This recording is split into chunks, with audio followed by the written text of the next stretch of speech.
ওই মা বাবারে কেমনে কষ্ট দেস? তুই দুনিয়াতে আসবি, তুই তো অসহায়, কথা বলতে পারোস না, চলতে পারোস না, খাইতে পারোস না, গিয়া নামাজের জন্য বসে থাকবে 20 মিনিট 30 মিনিট, যতক্ষণ তারা নামাজের জন্য বসবে ওই সময়টাকে আল্লাহ নামাজের মধ্যে গণ্য করে নামাজের সওয়াব দান করবে। এবার নামাজ শুরু হয়ে গেল, ফজরের নামাজটা আদায় করে সালাম ফিরালেন, ডানে বামে সালাম ফিরাবার সঙ্গে সঙ্গে এশার নামাজ পড়ে ঘুমাইছিলেন, ফজরের নামাজটা জামাতে আদায় করলেন। আল্লাহ রসুল বলে, সারা রাত ইবাদত করলে যত সওয়াব হইতো আপনার আমার আমলনামা আল্লাহ ওই পরিমাণ সওয়াব দিয়া ভইরা দিবে। লিল্লাহে তাকবীর। আমার যুবক ভাইরা, ও যুবকেরা, জেন্টস পার্লারে যাওয়া লাগবে না। চেহারা যদি সুন্দর করতে চাও, মিশকাতুল মাসাবির মধ্যে হাদিস আছে, যেই যুবকেরা ফজরের নামাজটা জামাতের সঙ্গে আদায় করবেন আল্লাহ রাব্বুল আলামিন তাদের চেহারার মধ্যে নূর চমকায়া দিবে। জোরে কন্যা মারহাবা। ফজরের নামাজ মসজিদে জামাতে পড়ো, চেহারায় এমনি নূর চমকাবে, কিচ্ছু দেওয়া লাগবে না, কোথাও যাওয়া লাগবে না। আল্লাহু আকবার বলেন। ফজর পড়ে বের হয়ে গেছেন, বাড়িতে গেলেন, বিবি আপনারে বলতেছে বাজার করা লাগবে, ব্যাগটা নিয়ে বাজারে গেলেন। ও ভাইরা, কষ্ট করা টাকা দিয়া বিবি সন্তানের জন্য যে বাজার করবেন, যত টাকার বাজার করবেন তত টাকা আল্লাহ রাস্তায় দান করলে যে সওয়াব হইতো, এই পরিমাণ সওয়াব আল্লাহ আমাদের আমলনামায় দান করবে। সুবহানাল্লাহ বলবেন না? বাজার করে আসছেন, রান্না হয়ে গেল, খেতে বসছেন, নবীর তরিকা অনুযায়ী খাচ্ছেন, আমলনামায় সওয়াব লেখা হচ্ছে। এটাও ইবাদত, খাওয়াটাও ইবাদত। জোরে বলেন সুবহানাল্লাহ। আবার বাইরা, চাকরিজীবী মানুষগুলো অফিসে চলে গেল, অফিসে গিয়া ফাঁকি দেয় না, ঠিক মতো কাজ করে, মানুষের ফাইল আটকায়া ঘুষ নেয় না, ওই চাকরিটা তার জন্য ইবাদত হয়ে গেল। বিকাল বেলা বাড়ি ফিরতেছিল, হঠাৎ করে কোরআনের পক্ষে একটা মিছিল দেখতে পাইয়া কোরআনের পক্ষের মিছিলে যোগদান করলো। আল কোরআনের আলো ঘরে ঘরে জালো, কোরআনের শত্রুরা হুঁশিয়ার সাবধান। এটাও আপনার আমার জীবনে ইবাদত। জোরে বলেন মারহাবা। এইভাবে একজন মুসলমান যদি নবীর তরিকা অনুযায়ী চলে, তাহলে তার জীবনের প্রত্যেকটা কাজই ইবাদত হয়ে যাবে। আল্লাহু আকবার বলেন। তাহলে আমরা আল্লাহ ছাড়া অন্য কারো ইবাদত করি? আপনারা সাক্ষী দেন, আল্লাহ ছাড়া অন্য কাউকে সেজদা করা যাবে? কোন কবরে, কোন বাবারে, কোন মাজারে সেজদা দেওয়া হালাল না হারাম? ভালো করে বলবেন, সবাই বলবেন। একটা গুরুত্বপূর্ণ বিষয়, কোন কবরে, কোন বাবারে, কোন মাজারে, কোন আলেমরে, কোন খতিবরে, কোন বক্তারে, কোন নেতারে সেজদা করা হালাল না হারাম? আল্লাহ ছাড়ার কারো সামনে আমাদের শির নত হতে পারে? একটা মুসলমান হচ্ছে একজন আত্মনির্ভরশীল মুজাহিদ। আল্লাহ ছাড়ার কাউকে ভয় করে? আপনারা কি আল্লাহ ছাড়ার কাউরে ভয় করেন? আমরা কারে ভয় করি? অন্য কারো রক্ত চক্ষুকে আমরা ভয় করি। পরিষ্কার কথা, ইবাদত আল্লাহর জন্য, ভয় আল্লাহর জন্য। জীবন আল্লাহর জন্য, মরণ আল্লাহর জন্য। আল্লাহ আমার রব, এই রবি আমার সব। আল্লাহ আমার রব, এই রবি আমার সব। দমে দমে তনু মনে তারি অনুভব, দমে দমে তনু মনে তারি অনুভব। আল্লাহ আমার রব, এই রবি আমার সব। আল্লাহ ছাড়া কাউরে আমরা মানি না, মানব না। বলেন, আল্লাহ ছাড়া কাউরে আমরা মানি না, মানব না। আল্লাহ ছাড়া কাউরে আমরা মানি না, মানব না। আল্লাহ ছাড়া অন্য কাউকে সেজদা দিতেও রাজি না। জোরে বলেন মারহাবা। আমাদের সব হবে কার জন্য? আল্লাহর জন্য। আজকের কোরআনের মাহফিলে আদব রক্ষা করে বসবো কারে খুশি করার জন্য? আল্লাহু আকবার বলেন। আল্লাহ তাআলা বলেন, আমার ইবাদতের পরে, আমার গোলামির পরে, আমার দাসত্বের পরে আরেকটা কাজ করা লাগবে, গুরুত্বপূর্ণ কাজ। ওয়াবিল ওয়ালিদাইনি ইহসানা। পিতা মাতা, মা বাবার সাথে সর্বোত্তম আচরণ করতে হবে। জোরে বলেন সুবহানাল্লাহ। কেন কেন? আল্লাহ হলেন স্রষ্টা, খালেক, মালিক, ঠিক কিনা বলেন? কিন্তু আমাদের দুনিয়াতে আসার মাধ্যম হলো মা আর বাবা, ঠিক না বেঠিক? আল্লাহ সৃষ্টি করেছেন কিন্তু মা আর বাবার মাধ্যমে, ঠিক না? এই জন্য আমরা মা বাবার কাছে ঋণী হয়ে গেছি, ঠিক কিনা বলেন? আমার বন্ধুরা কান মন লাগান।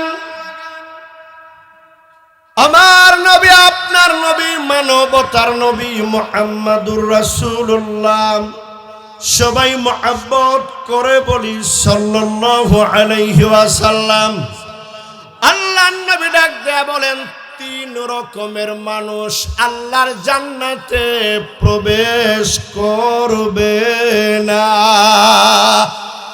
এক নম্বরে যেই মানুষ মানুষকে দান করে খুঁটা দেয়, দুই নম্বরে যেই মানুষ ফেন্সিডিল খায়, হিরোইন খায়, মদ খায়, গাঁজা খায়, খুঁটা দানকারী গাঁজাখোর।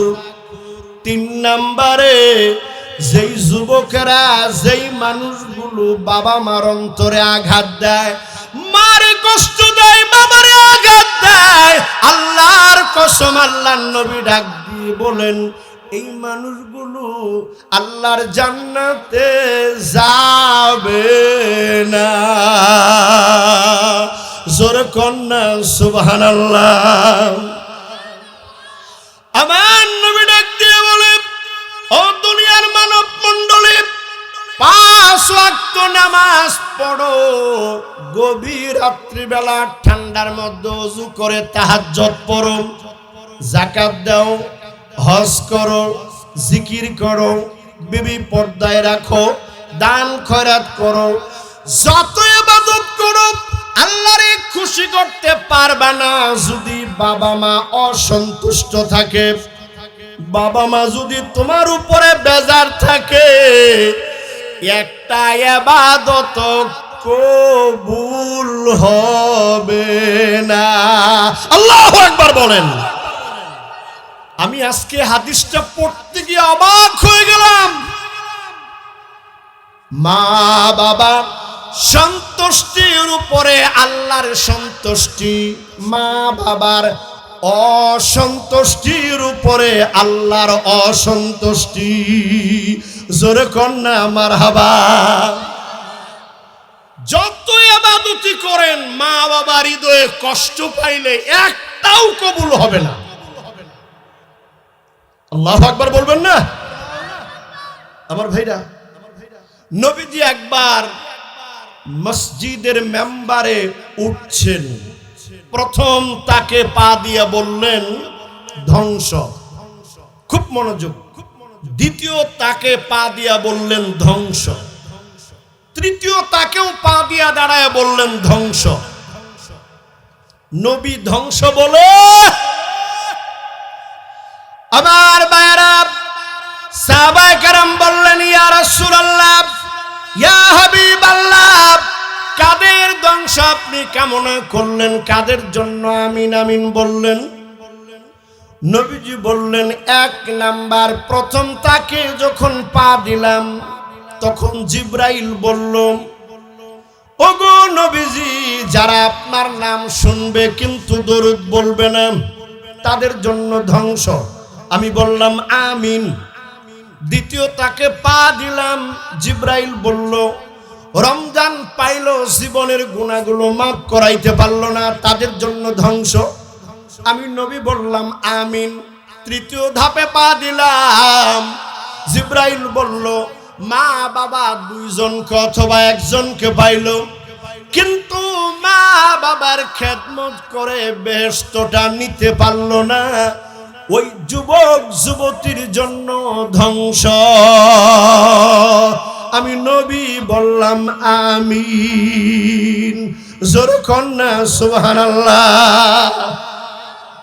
মা আছে যাদের, বাবা আছে যাদের, এই দুনিয়ার মধ্যে যুবকেরা কান খাড়া করে শোনো, মা আছে যাদের, বাবা আছে যাদের, এই দুনিয়ার মধ্যে তাদের জন্য সবচাইতে বড় হুজুর, সবচাইতে বড় পীর, সবচাইতে বড় মাশায়েখ হলো মা আর বাবা। জোরে বলেন সুবহানাল্লাহ। হুজুরের দোয়া, ইমাম সাহেবের দোয়া, হাফেজ সাহেবের দোয়া আপনার আমার জন্য কবুল হইতেও পারে, নাও হইতে পারে, 50-50। একজন আলেমের কাছে হাদিয়া দিয়া দোয়া চাইলেন, এটা কবুল হইতেও পারে, নাও হইতে পারে, তবে হক্কানি আলেমদের দোয়া কবুল হয়ে যায়। জোরে বলেন সুবহানাল্লাহ। কিন্তু আমার বন্ধুরা, আল্লাহর নবী হাদিস শরীফের মধ্যে ডাক দেয়া বলেন, দুনিয়ার উম্মতেরা শোনো, তিনজনের দোয়া কোনোদিন ফেরত যায় না। এক নম্বরে মুসাফিরের দোয়া, দুই নম্বরে মজলুমের দোয়া, আর তিন নম্বরে বাবা মা যদি সন্তানের জন্য দোয়া কিংবা বদদোয়া করে, ওটা আমার মাওলা ফেরত দেয় না। একটু জোরে বলা যাবে কি সুবহানাল্লাহ? ও যুবক, কই যাও? মায়ের সেবা করো, দোয়া নাও। মা যদি কলিজা থেকে দোয়া দিয়ে দেয়, তোমার কোনোদিন অভাব হবে না।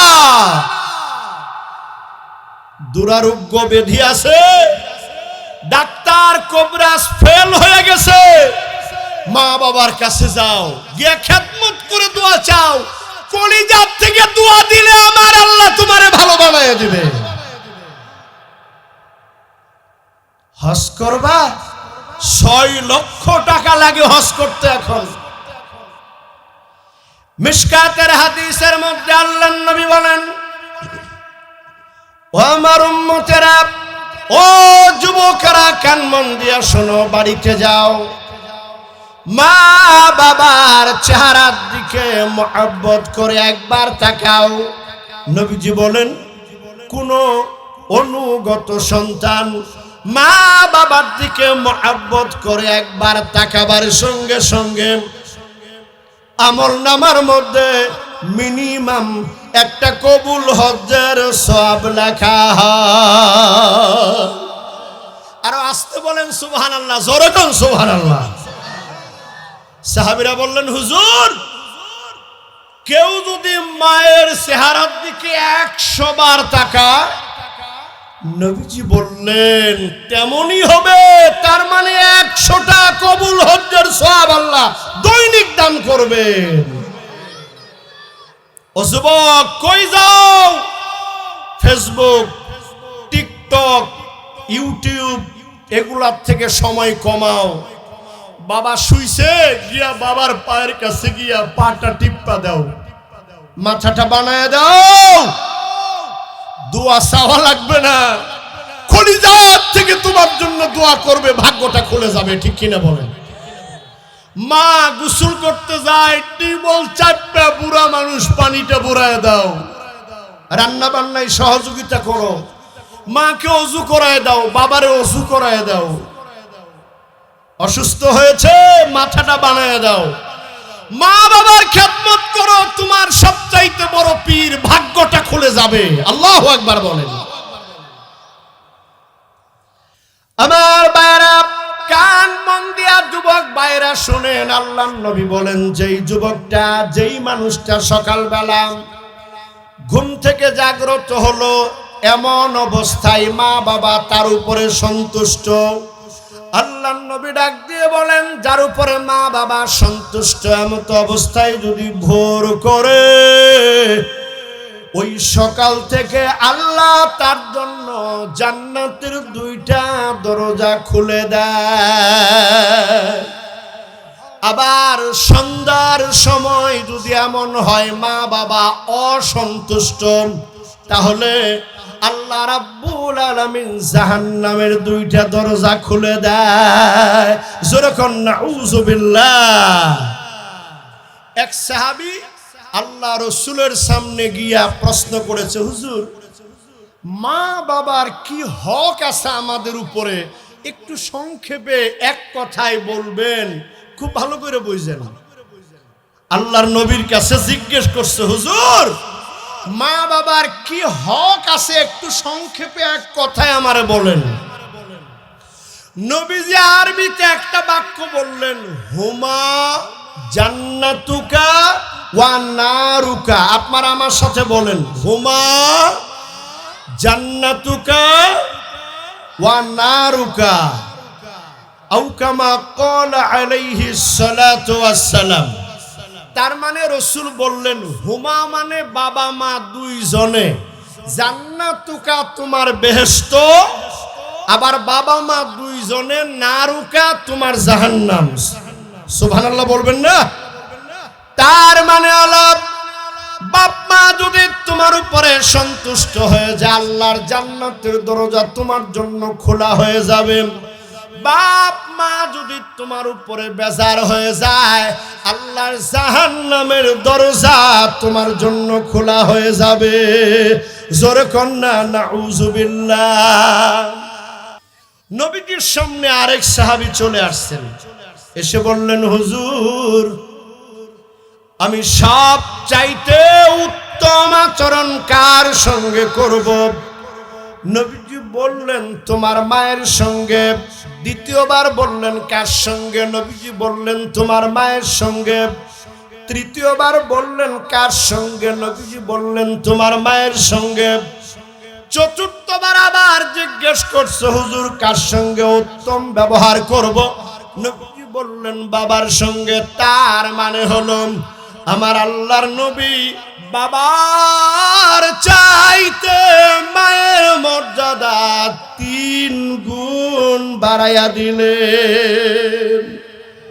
একটু জোরে বলা যাবে কি সুবহানাল্লাহ? বাবার চাইতে মায়ের মর্যাদা কয় গুণ?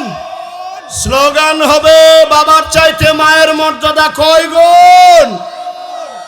মুহাম্মাদুর রাসূলুল্লাহ সাল্লাল্লাহু আলাইহি ওয়াসাল্লাম এমনে এমনে বলেন নাই। যুবকেরা জবাব দাও, আমরা কার পেটে ছিলাম, মার না বাবার? মা আমাদের জন্য বেশি কষ্ট করেছে না বাবা বেশি কষ্ট করেছে? মা কত কষ্ট করছে, আল্লাহু আকবার বলো। ও আমার যুবক ভাইরা, বিজ্ঞান বলে, আমরা মার গর্ভের মধ্যে যখন এসে গেলাম, মা দুঃখিনীর খাওয়া বন্ধ হয়ে যাওয়ার মতো বমি শুরু হয়ে গেল।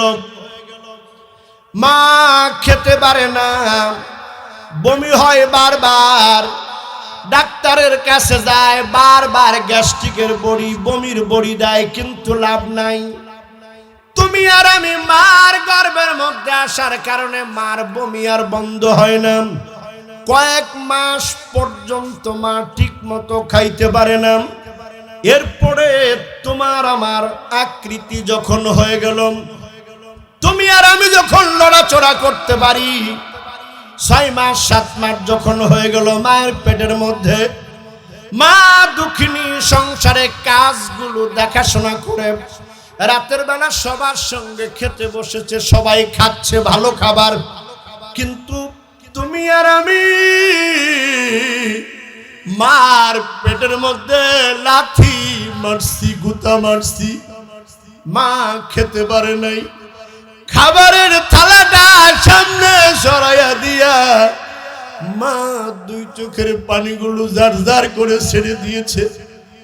একবার দাঁড়ায়, আরেকবার বসে, আরেকবার হেলাম দেয়, আরেকবার বলে তোমরা খাও, আমি বুঝি আর এবার বাঁচবো না।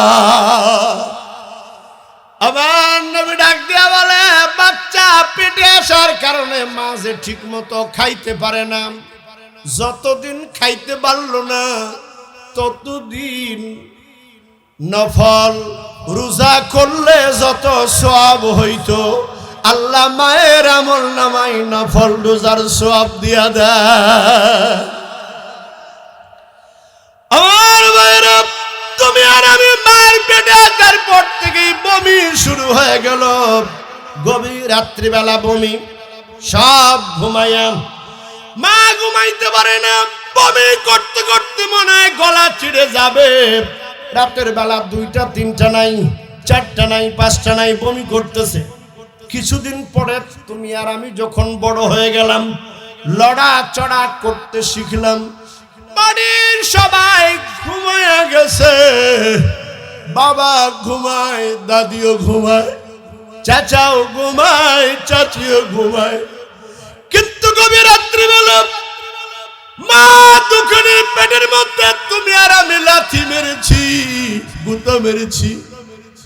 মা দুঃখিনী শীতের রাত ল্যাপটারে সরাইয়া দিয়া ওই খাটের পাশে ওয়ালের সঙ্গে হেলান দিয়া মা বসে গেছে, চোখের পানিগুলো টপ টপ করে মায়ের পড়তেছে।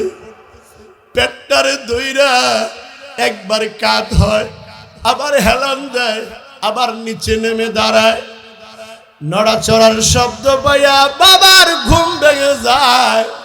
বাবা বলে, তুমি এই গভীর রাত্রে দাঁড়ায় আছো কেন? মা বলে, প্রাণের স্বামী গো, এবার বুঝি আমি আর বাঁচব না। আমার নবী ডাক দিয়া বলে, ও দুনিয়ার মায়েরা, তোমাদের কষ্টটা বৃথা আল্লাহ পাক দিবেন না। এই যে রাতের বেলা আরাম করে ঘুমাইতে পারো নাই, এই জন্য ওই রাত্রিগুলো জেগে জেগে ইবাদত করলে যত সওয়াব হইতো, আল্লাহ রাব্বুল আলামিন ওই পরিমাণ সওয়াব মায়ের আমলনামায় দিয়ে দিবে।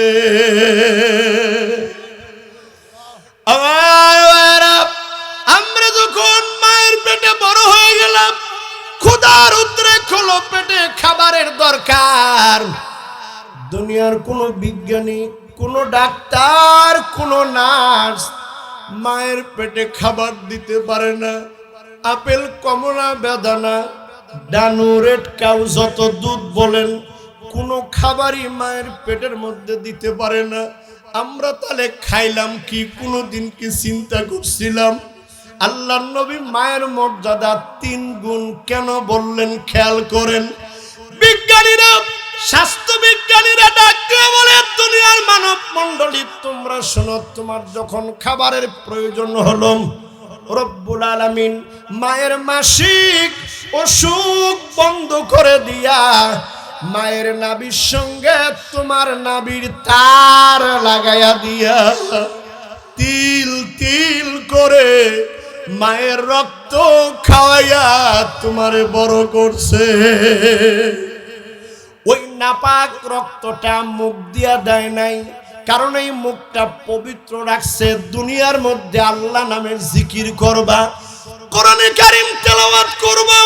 এই জন্য নবী দিয়ে আল্লাহ পাক পাস করে দিলেন, তুমি মায়ের পেটে বড় হতে থাকলা, দুনিয়ার বুকে আসবা, তোমার আগমনের সময় হয়ে গেল।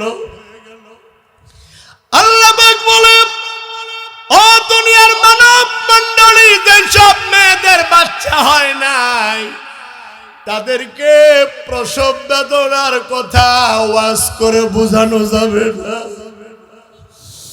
এই দুনিয়ার মধ্যে মৃত্যু যন্ত্রণার পরেই হলো প্রসব বেদনার যন্ত্রণা। এক একটা যন্ত্রণা কলিজা ছিঁড়ে যায়।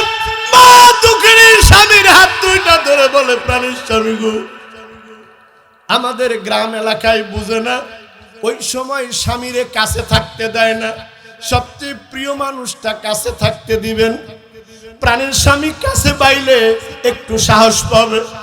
স্বামীর ডাকতে বলে, যাবি এইবার তুমি আমার মাফ করে দাও, আমি বুঝি আর বাঁচবো না। শাশুড়িকে বলে, আম্মা আমার মাফ করে দেন, যে ব্যথা লাগতেছে আমি বুঝি আর বাঁচবো না। কষ্ট আর যন্ত্রণার মধ্য দিয়া আমরা প্রত্যেকটা মানুষ মায়ের কলিজার মধ্যে লাথি দিয়া মাথাটা বাইরে বের করে দেই, দুনিয়ার বুকে চলে আসি। আল্লাহ রাসূল বলেন, এই যে 10 মাসের কষ্ট, পেটে ধরার কষ্ট, প্রসব যন্ত্রণা, মা যখন বাচ্চার কান্নাটা নিজের কানে শুনতে পায়, বাচ্চা যখন কেঁদে দেয়, একটা নজর যখন দুইটা চোখ দিয়া তাকাইয়া বাচ্চারে দেখে, দেখার সঙ্গে সঙ্গে 10 মাসের সব কষ্ট, প্রসব বেদনার যন্ত্রণা আল্লাহ কলিজার থেকে মুছে দেয়। আমার আল্লাহ রাব্বুল আলামিন বলে, বান্দা তুই আমারে কেমনে ভুলে যাস, ওই মা বাবারে কেমনে কষ্ট দেস। তুই দুনিয়াতে আসবি, তুই তো অসহায়, কথা বলতে পারোস না, চলতে পারোস না, খাইতে পারোস না, খাবার কে দিবে? এই জন্য আমি আল্লাহ এমন স্রষ্টা, একটু মুহাব্বত করে আল্লাহকে ডাক দেন, আল্লাহ, আরো জোরে বলেন আল্লাহ। আল্লাহ বলে, আমি এমন আল্লাহ, তুমি দুনিয়াতে আসবা, এই জন্য তুমি আসার 6 মাস আগে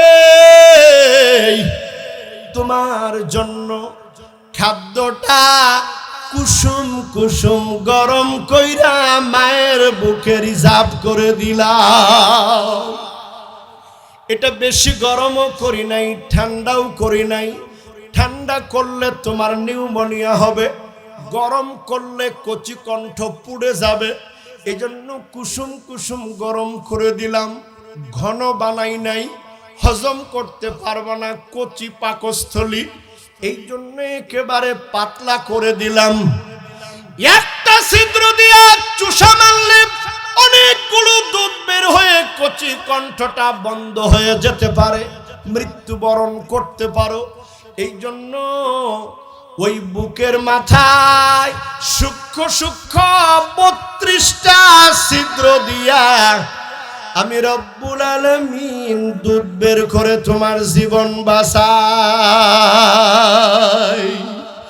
লিল্লাহি তাকবীর। এবার আপনারা বলেন, এই মারে কোনোদিন কষ্ট দেওয়া যাবে? জোরে বলেন, যাবে? আমার বাইরে মা কি জিনিস খেয়াল করেন। ছোট্ট বাচ্চাদের কেমন ভাবে দুধ পান করায়, 2-2.5 বছর পর্যন্ত দুধ পান করায়।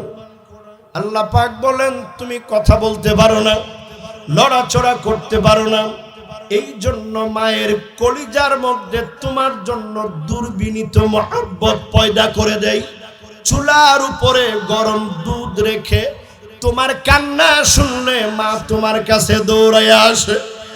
তুমি যদি অসুস্থ হয়ে যাও, ছোট্টবেলায় আমরা যখন অসুস্থ হয়েছি তখন দেখেছি একবার আমার বড় মেয়েটা অসুস্থ হয়ে গেল রাতের বেলা। আমি দেখতে পেলাম, আমি তো বারবার ঘুমায় যাই, কিন্তু ওর মারে দেখি সারাটা রাত বেচারি ঘুমায় না। ও ভাইরা, ওই মারে কেমনে কষ্ট দাও? তুমি যখন অসুস্থ হয়েছিলা সারা রাত মা ঘুমায় নাই, তোমার সেবা করছে। এখন ওই মারে সেবা করো, যত্ন করো, ভাগ্য খুলে যাবে। অনেক বাচ্চারা মার বুকের উপরে মুখের উপরে যখন তখন পেশাব পায়খানা করে দেয়। একজন যুবক মারে খুব অত্যাচার করে, মারে গালিগালাজ করে, মারে। কিন্তু একদিন যখন বাজার থেকে আসছে, বাজার থেকে এসে নিজের ঘরের দরজাটা ধাক্কা দিয়ে খুইলা দেখে তার বিবি শুয়ে আছে, আর তার ছোট্ট 1.5-2 বছরের বাচ্চাটা বুকের উপরে শুয়ে আছে। কিন্তু বাচ্চাটার মাথা নাভির দিকে আর বাচ্চাটার পিছন হলো থুতুর দিকে। ও দরজা খুলে ভিতরে উকি দিছে, অমনি বাচ্চাটা তার মায়ের মুখের উপরে পেশাব পায়খানা করে দিছে। এই যুবকটা মনে মনে দাঁড়াইয়া তওবা করে দৃশ্য দেখে, আল্লাহ, আমার বিবির মুখের মধ্যে আমার বাচ্চাটা মাঘ মাসের শীতের রাত নাকে মুখে চোখে যেভাবে পায়খানা করে দিল, আমিও তো আমার মার এইভাবে পায়খানা করে ভিজায় দিতাম, পেশাব করে ভিজায় দিতাম। আমার মা কোনদিন ভিজা জায়গায় আমারে রাখে নাই। মা ভিজা জায়গায় শুয়া আমারে তো ভালো কাপড়ে রাখছে। ওই মারে আমি কেন কষ্ট দেই? যুবক দৌড়াইয়া মার ঘরের মধ্যে যাইয়া দরজা ধাক্কা দিয়া ঘরের মধ্যে যাইয়া মার পা দুইটা জড়ায় ধরছে। মা, এতদিন বেয়াদবি করছি, মাফ করে দাও, আজকে আমার বুঝে আসছে। মা, ও মা, আমারে মাফ করে দাও। মা সন্তানকে ডাক দিয়ে বলে, বাবা, আমি কোনো কষ্ট নেই নাই, আয় আয় আমার বুকে আয়, আমি তোর সব অপরাধ মাফ করে দিয়েছি। জোরে কন্যা সুবহানাল্লাহ। ও যুবকেরা, কান মন লাগাও। মা যদি খুশি হয়ে যায়, মার খেদমত করে মারে যদি খুশি করতে পারো, মায়ের দোয়ায় আল্লাহ রব্বুল আলামিন তোমারে ওলি বানায়া দিবে। আমার মায়েরা, অনেক দিন আগের কথা, ছোট্ট বাচ্চা বাইজিদ ঘরের মধ্যে আছে, অসুস্থ মা বিছানায় শুয়ে আছেন, আর কেউ নাই। অসুস্থ মা গভীর রাত্রিবেলা বাইজিদকে ডাক দে, বলে, বাইজিদ, একটু পানি আমারে দিবি। বাইজিদ ঘরের মধ্যে মায়ের জন্য পানি খোঁজা শুরু করে দিলেন। কোথাও পানি পেলেন না, পেয়ালাটা নিয়ে বাইরে চলে গেলেন। বাইরের থেকে পানি এনে দেখে মা দুঃখিনী ঘুমাইয়া গেছে। বাইজিদ মনে করলেন, পানি নিয়ে যদি আমি ঘুমায় যাই, অসুস্থ মা জাগবে, আবার পানি চাইলে আমি মারে দিতে পারবো না। এই জন্য অসুস্থ মায়ের ঘুমের ব্যাঘাত না করে, ডাক না দিয়া বাইজিদ পানির পেয়ালা নিয়ে কনকনে ঠান্ডার মধ্যে মায়ের শিয়রে দাঁড়ায় আছে। অসুস্থ মানুষটা ঘুমের মধ্যে নিভৃতে ঘুমাচ্ছে, টের আর পায় নাই। সারা রাত চলে যায়। ফজরের সময় যখন মুয়াজ্জিন আযান দিছে, আসসালাতু খায়রুম মিনান নাওম,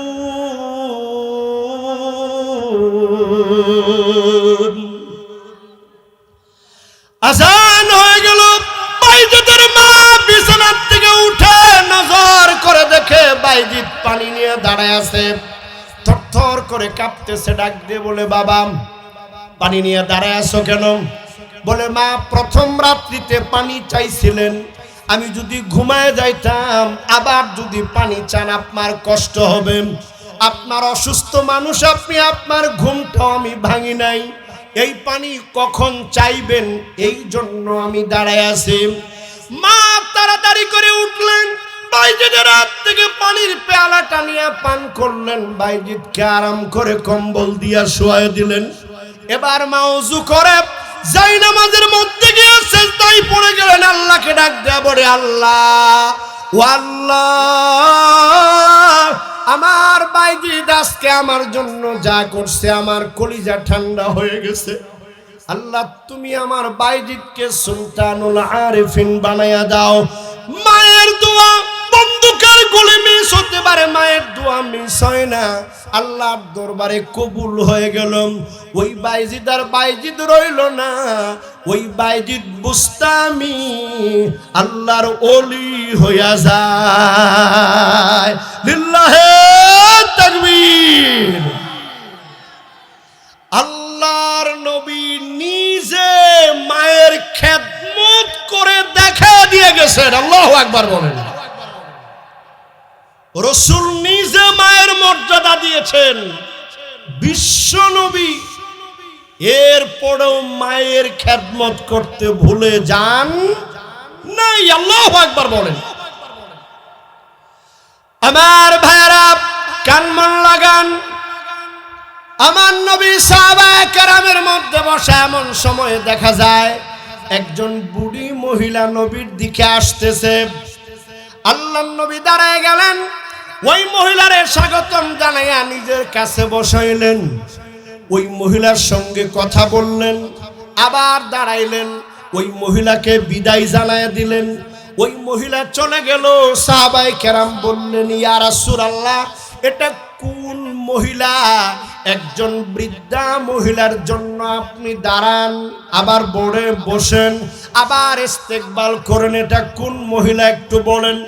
আল্লাহর নবী ডাক দিয়ে বলে, এইটা আর কেউ না, আমি আমার মাকে দেখি নাই, মা আমিনার সেবা যত্ন করতে পারি নাই। মাত্র 6 বছর বয়সে আমার মা আমিনা ইন্তেকাল করেছেন। এটা আমার মা হালিমাতুস সাদিয়া। আমি আমার মায়ের যথার্থ সম্মান দিয়া গেলাম। জোরে বলেন সুবহানাল্লাহ। মায়ের ইজ্জত, মায়ের সম্মান দিয়েছেন মুহাম্মাদুর রাসূলুল্লাহ সাল্লাল্লাহু আলাইহি ওয়াসাল্লাম।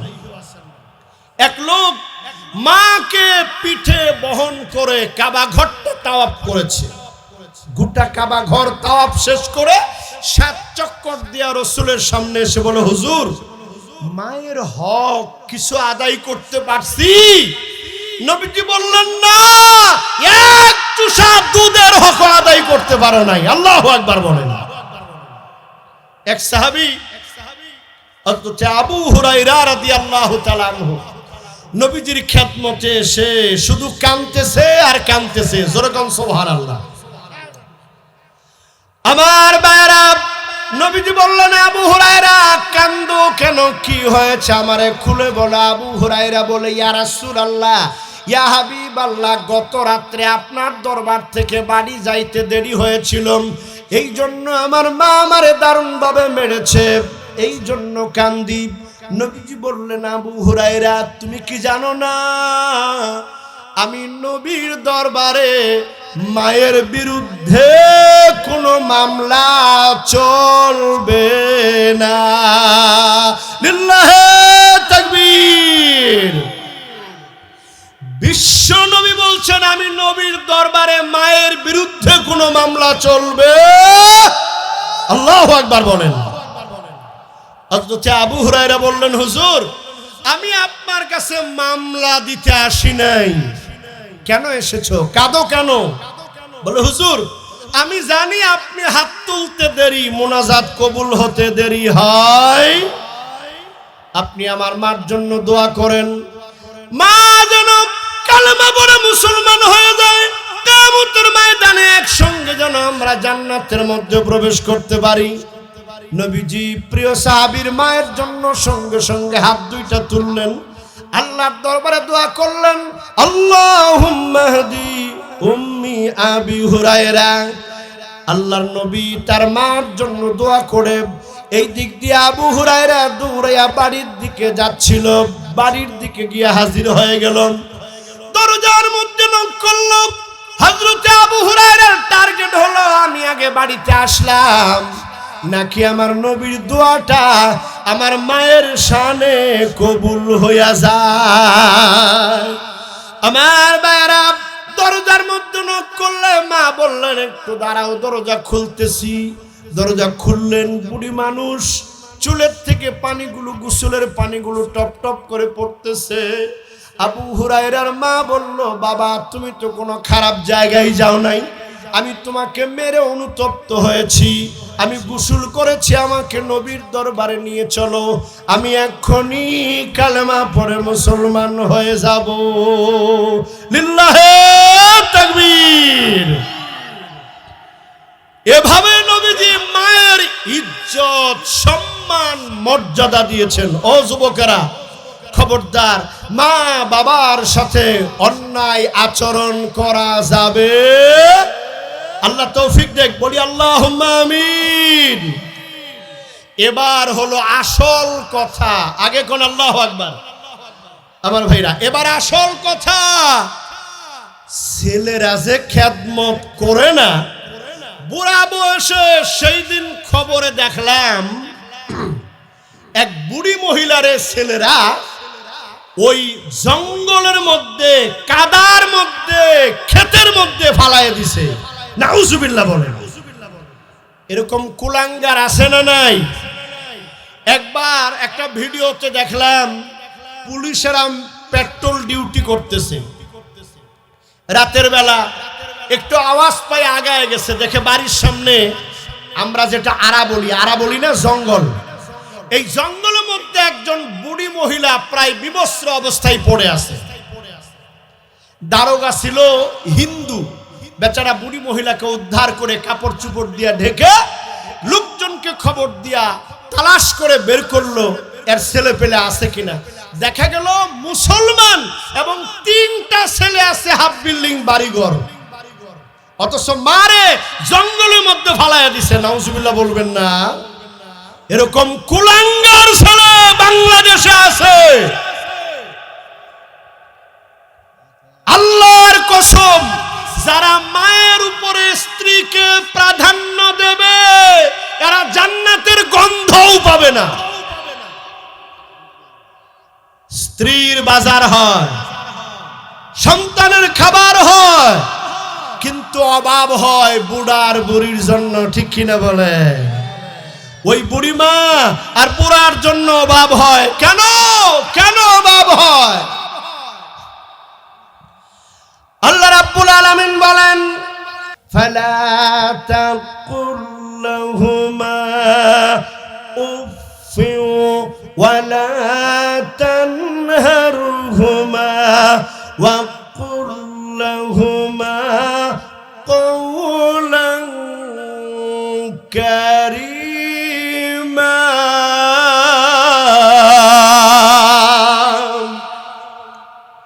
আল্লাহ বলেন, খবরদার, বাবা মাকে ধমক দিয়ে কথা বলা যাবে। কে বলেছেন? নবীও না, কোন হুজুরও না, আল্লাহ নিজে বলেছেন, ওয়ালা তানহারহুমা। মা বারবার কথা বলে, বুড়া মানুষ বেশি কথা বলে, বাবা বারবার কথা বলে, খাওয়ার পরে আবার খাবার চায়। খবরদার, বাবা মারে ধমক দিয়ে কথা বলা যাবে। তাহলে বাবা মাকে ধমক দেওয়া যাবে না, কথাটা কে বলেছেন? এমনকি শুধু তাই না, বাপ মার যন্ত্রণায়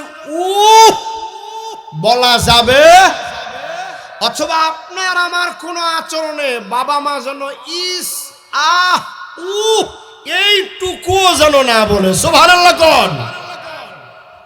তাহলে কথা কেমনে বলবেন? অকুল্লাহুমা কওলান কারীমা। বাবা মা দুইজনের সাথে কথা হবে কারিমা, মিষ্টি মিষ্টি, নরম নরম কথা। সুবহানাল্লাহ কোন?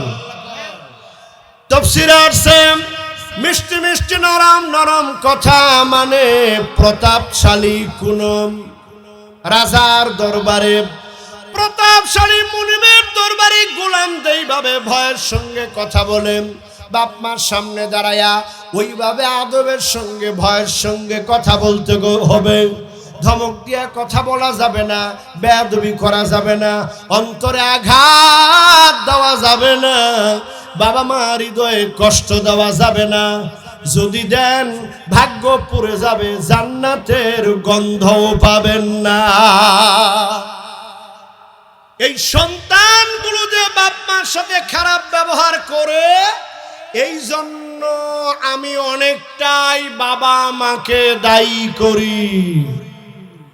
কারণ কি জানেন? বলবো, রাগ করতেছেন আপনারা? আমি দায়ী করি ওই বাবাকে ওই মাকে, কারণ তেঁতুল গাছ লাগাইলে ফজলি আম হবে না, ঠিক কিনা বলেন? নিম গাছ লাগাইলে আপেল পাওয়া যাবে না, ঠিক কিনা বলেন? আপনি ভুল করেছেন, ছেলেকে আলেম বানান নাই, মাদ্রাসায় পড়ান নাই, কোরআনের শিক্ষা দেন নাই, আদব কায়দা শিখান নাই, যার জন্য এই ছেলে বৃদ্ধ বয়সে আপনারে খেতে ফালাইয়া দেয়, ঠিক কিনা বলেন? এই জন্য এতক্ষণ বলেছি বাবা মার খেদমত, এখনকার বাকি কিছুক্ষণ ওয়াজ হবে সন্তানের খেদমত। সুবহানাল্লাহ কোন? সন্তানের খেদমত যদি ঠিক মতো করেন, ওই সন্তান বাবা মার খেদমত ঠিক মতো করবে। আল্লাহু আকবার বলবেন না?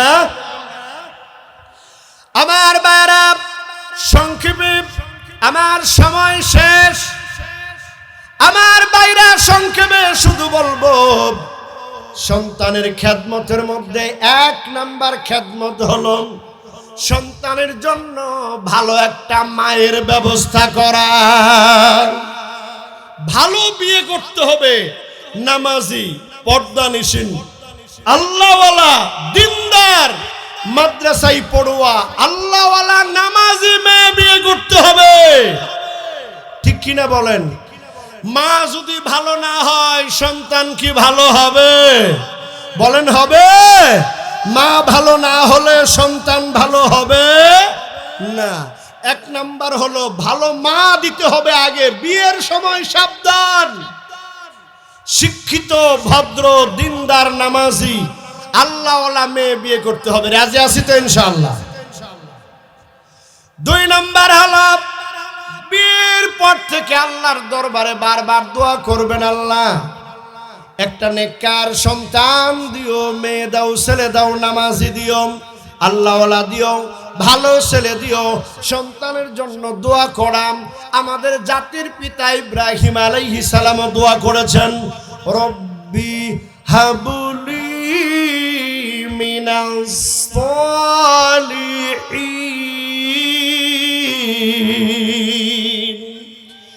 ইব্রাহিম আলাইহিস সালাম আল্লাহর দরবারে বারবার দোয়া করছে, আল্লাহ আমার একটা নেককার সন্তান দাও, সলিহিন দিনদার আল্লাহওয়ালা সন্তান দাও।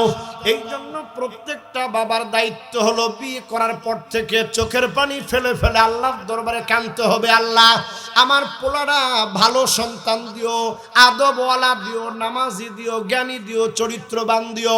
বারবার আল্লাহর দরবারে কাঁদতে হবে, কাঁদতে হবে, কাঁদতে হবে। আল্লাহর দরবারে 2 নাম্বার দায়িত্ব বাবার সন্তানের জন্য, ওই সন্তানের ভালোর জন্য দোয়া করা। জোরে কন্যা সুবহানাল্লাহ। 3 নাম্বার হলো সন্তান যখন মায়ের পেটে এসে গেছে, ওই সন্তান মায়ের রক্ত খায়া বড় হয়। এই জন্য মায়ের যত্ন নেওয়া, বিবির যত্ন নেওয়া, বিবিকে ভালো ভালো খাওয়ানো, ভিটামিন যুক্ত খাবার খাওয়ানো, ফলমূল খাওয়ানো। কারণ মায়ের রক্তটাই সন্তান নিচ্ছে, এই জন্য বিবির যত্ন নেওয়া, এটা বাবা হিসাবে সন্তানের জন্য 3 নাম্বার দায়িত্ব।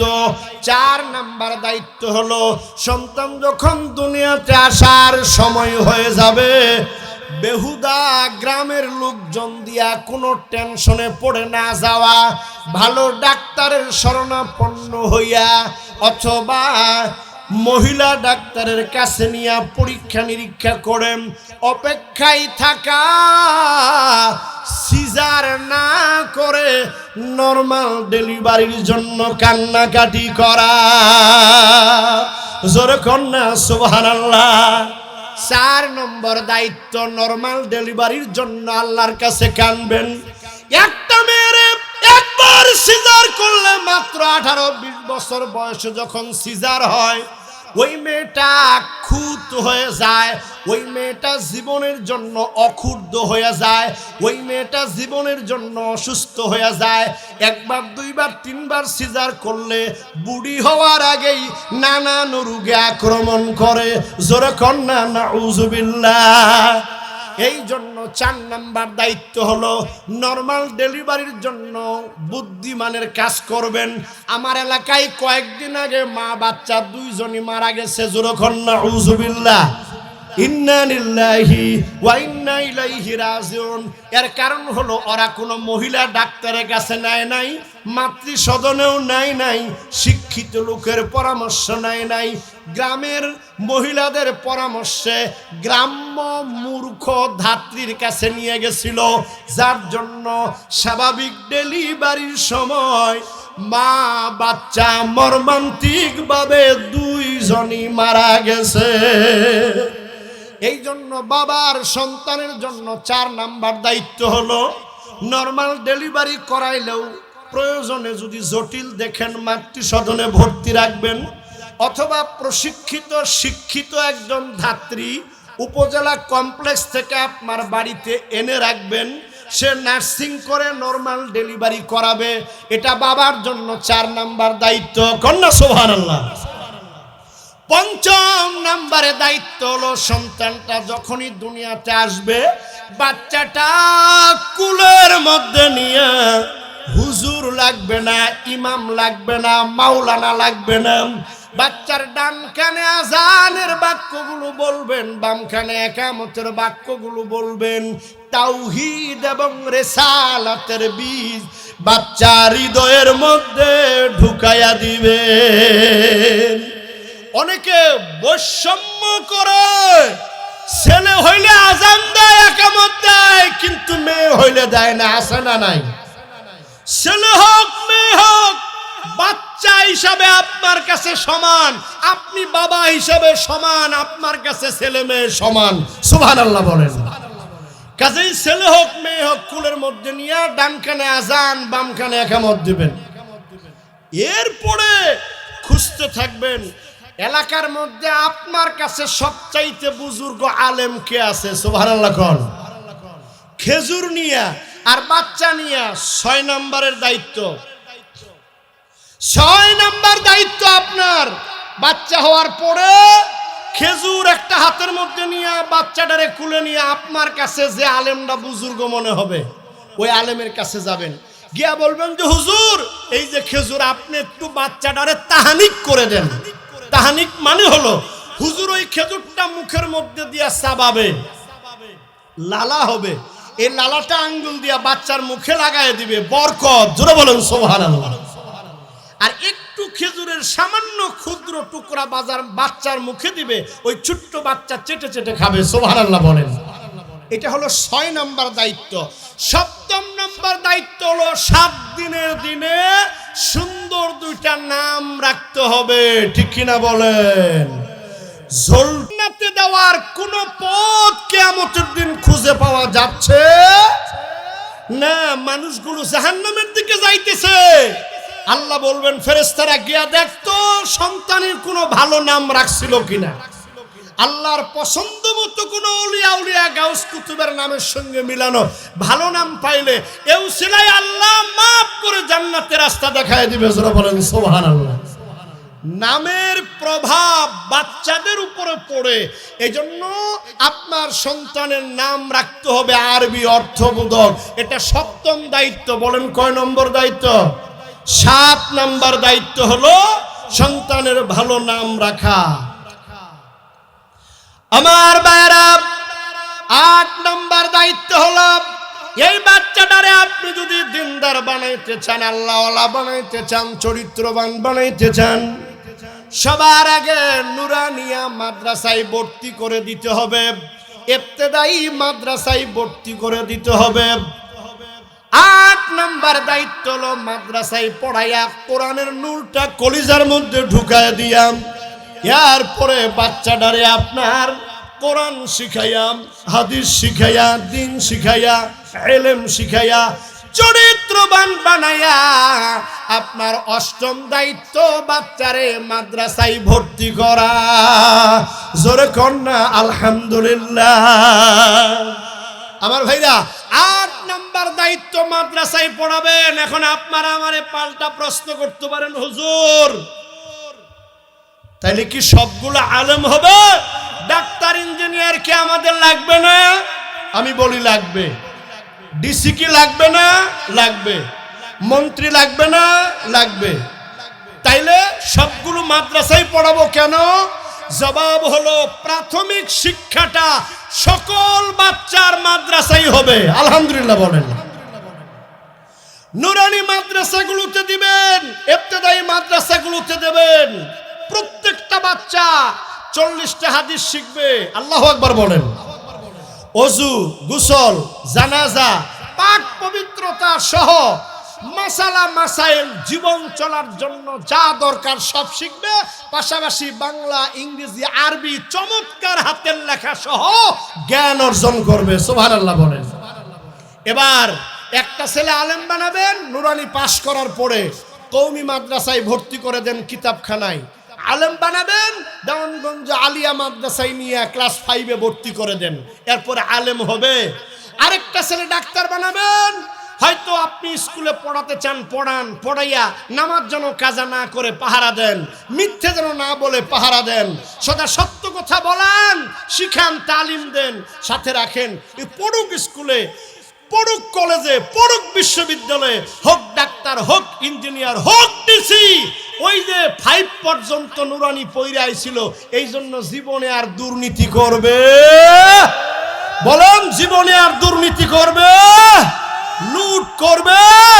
বাবা মাকে বৃদ্ধাশ্রমে দিবে না। হোক ডিসি, হোক এসপি, ওই যে 5 পর্যন্ত মাদ্রাসায় পড়ায়া দিছিলেন, এই জন্য আপনার সঙ্গে আর খারাপ ব্যবহার করবে না।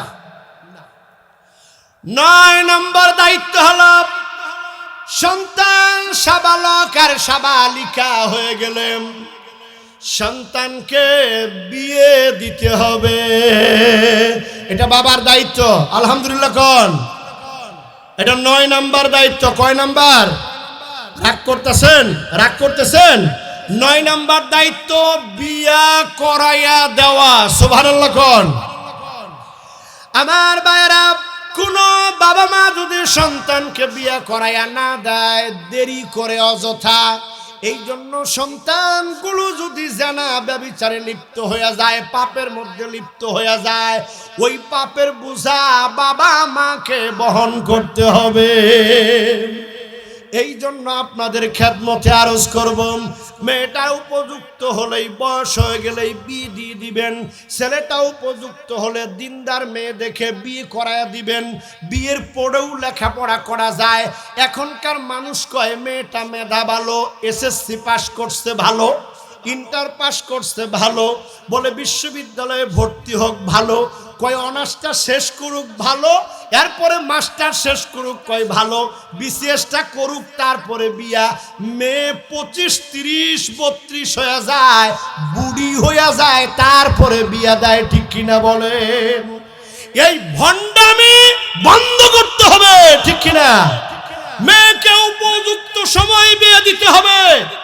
বেশি বয়স্ক মেয়েরা এক সময় ফ্রাস্ট্রেশনে ভোগে, নানান অপরাধে জড়িয়ে পড়ে। ঠিক কিনা বলেন?